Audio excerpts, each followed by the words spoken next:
এইফালে আজি বনাই আছোঁ এয়া ঔটেঙা টক আৰু মানে এয়া ঔটেঙা জ্বলা মিঠা টক বনাই আছোঁ আৰু কোনে কোনে খাই ভাল পায় বাৰু আৰু এনেকুৱা মানে বতৰত এনেকুৱা মাহত খাই বিৰাট ভাল লাগে।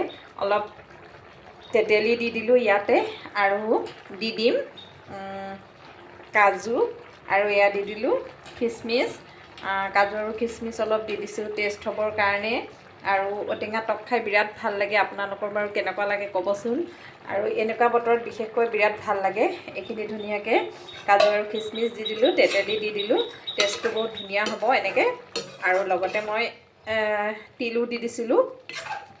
এয়া চাওক ধুনীয়াকৈ এয়া ঔটেঙা টক বনাই আছোঁ আৰু অকণমান সিজক, সিজাৰ পিছত মই নমাই দিম। আপোনালোকে খাই ভাল পায়নে? এয়া চাওক এয়া ধুনীয়াকৈ টকটো বনাই আছোঁ। এয়া অলপ সময় এতিয়া উতলিব দিওঁ আৰু তাৰপিছত বন্ধ কৰি দিম।